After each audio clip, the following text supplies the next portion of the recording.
11 जनवरी 1966 दिल्ली का पालम एयरपोर्ट। रात का सन्नाटा था और हवा में एक अजीब सा डर।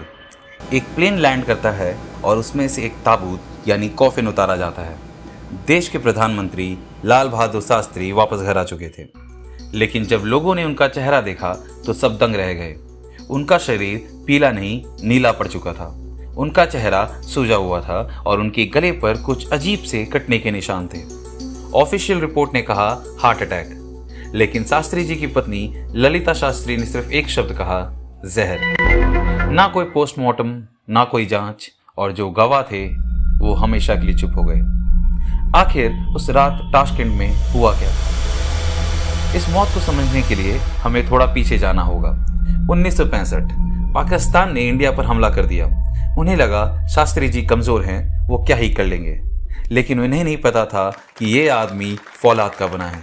शास्त्री जी ने नारा दिया, जय जवान जय किसान, और भारतीय सेना ने दुश्मन के टैंक्स को मिट्टी में मिला दिया। लाहौर तक हमारी फौज पहुंच चुकी थी। जीत हमारी हुई थी, लेकिन जंग रोकने के लिए दुनिया की सुपर पावर्स अमेरिका और रशिया बीच में आ गए।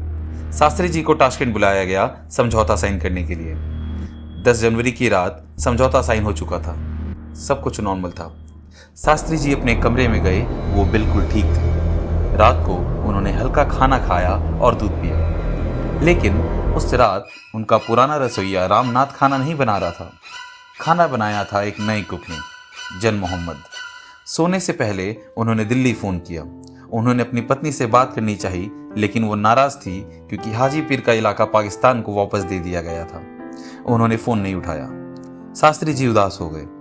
रात के 1:25 अचानक शास्त्री जी खांसते हुए उठे।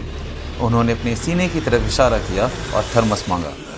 जब उनके डॉक्टर वहां पहुंचे, उन्होंने कहा, बाबू मैं मर रहा हूं, और वही उनके आखिरी शब्द थे।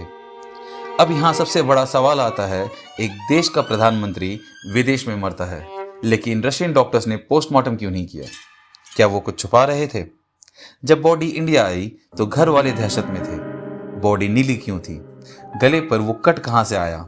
जब खून निकला तो वो शीट्स कहां गई? परिवार चिल्लाता रहा, लेकिन सरकार खामोश रही। सालों बाद जब पार्लियामेंट ने जांच शुरू की तो शास्त्री जी के डॉक्टर चुग गवाह बनने आ रहे थे। रास्ते में एक ट्रक ने उनकी कार को उड़ा दिया और स्पॉट पे ही उनकी डेथ हो गई। और वो सर्वेंट रामनाथ, उसका भी एक्सीडेंट हो गया और वो भी अपनी याददाश्त खो बैठा। कोइंसिडेंस या साजिश? कई सालों बाद एक CIA एजेंट रॉबर्ट क्राउली की बातें सामने आई। उसने कहा था, वी नेल्ड शास्त्री। क्या ये कोल्ड वॉर का नतीजा था? क्या इंडिया रशिया के ज़्यादा करीब जा रहा था? सच क्या है, शायद हमें कभी पता नहीं चलेगा। फाइल्स आज भी क्लासिफाइड हैं, लेकिन एक बात सच है, उस रात हमने सिर्फ एक प्रधानमंत्री नहीं खोया, हमने एक सच्चा देशभक्त भी खोया। आपको क्या लगता है, क्या वो नेचुरल डेथ थी या murder? Do let us know in comments.